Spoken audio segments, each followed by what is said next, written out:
ಇನ್ನು ಗ್ಯಾರಂಟಿ ವಿಚಾರದಲ್ಲೂ ಕೂಡ ಡಿ.ಕೆ. ಶಿವಕುಮಾರ್ ಇವತ್ತು ರಿಯಾಕ್ಟ್ ಮಾಡಿದ್ದಾರೆ. ಯಾರು ಅರ್ಹರಿದ್ದಾರೋ ಅವರಿಗೆ ಗ್ಯಾರಂಟಿಯನ್ನ ನೀಡ್ತೀವಿ ಅನ್ನುವಂಥ ಒಂದು ಮಾತುಗಳನ್ನ ವಿಧಾನಸೌಧದಲ್ಲಿ ಮುಖ್ಯಮಂತ್ರಿ ಡಿ.ಕೆ. ಶಿವಕುಮಾರ್ ಹೇಳಿದರು.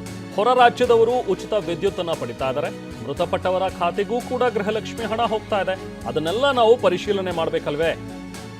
ಅದನ್ನೆಲ್ಲ ಪರಿಶೀಲನೆ ಮಾಡಿ ನಂತರ ಅರ್ಹ ಫಲಾನುಭವಿಗಳಿಗೆ ಈ ಗ್ಯಾರಂಟಿ ಖಂಡಿತವಾಗ್ಲೂ ಈ ಯೋಜನೆ ಅವರಿಗೆ ತಲುಪುತ್ತೆ ಅನ್ನೋ ಒಂದು ಮಾತುಗಳನ್ನ ಡಿ.ಕೆ. ಶಿವಕುಮಾರ್ ಹೇಳಿದ್ದಾರೆ.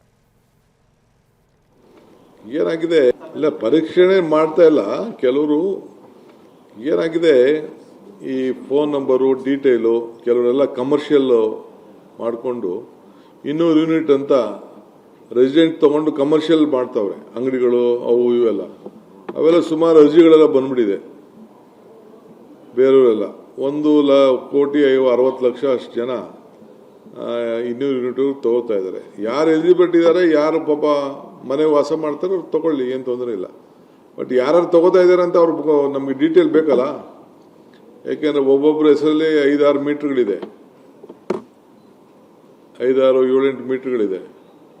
ಯಾರು ಬಾಡಿಗೆ ಮನೆ ಇರ್ತಾರೋ, ಹೊರಗಡೆ ರಾಜ್ಯವನೋ, ಏನು ಕತೆನೋ, ಏನು ಎತ್ತ, ಅವ್ನು ನಮ್ಮ ರಾಜ್ಯವನೋ ಇಲ್ವೋ, ಇವೆಲ್ಲ ಕೂಡ ಬೇಕಲ್ಲ ಮಾಹಿತಿ ಸರ್ಕಾರಕ್ಕೆ. ಸೊ ಆ ಮಾಹಿತಿಯನ್ನು ನಾವೆಲ್ಲ ಪಡ್ಕೊಳ್ತಾ ಇದ್ದೀವಿ.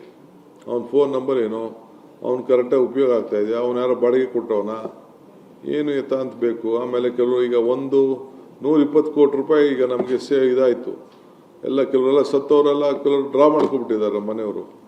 ಸೊ ಅದಕ್ಕೆ ಚೆಕ್ ಇರಬೇಕಲ್ಲ, ಯಾರ ರೆಸ್ಪಾನ್ಸಿಬಿಲಿಟಿ, ಯಾರು ಸತ್ತೋ ಅಂದ ತಕ್ಷಣ, ಯಾರ ಊರಲ್ಲಿ ಸತ್ತರು ಅಂದ ತಕ್ಷಣ, ಯಾರ ವಿಲೇಜ್ ಅಕೌಂಟೆಂಟು, ಅವ್ನು ರೆವಿನ್ಯೂ ಇನ್ಸ್ಪೆಕ್ಟ್ರೋ ಇಲ್ಲಾಂದರೆ PDOನೋ ಇಂಥವ್ರು ಸತ್ತಿದ್ದಾರೆ, ಇಂಥವ್ರು ಮಾಡಿದ್ದಾರೆ ಅಂತ ಮಾಹಿತಿ ಎಲ್ಲ ಕೊಡಬೇಕಲ್ಲ. ಅವ್ರ ಕುಟುಂಬದವ್ರು ಕೊಡಬೇಕಲ್ಲ, ಅವ್ರಿಗೂ ಭಯ ಇರಬೇಕಲ್ಲ.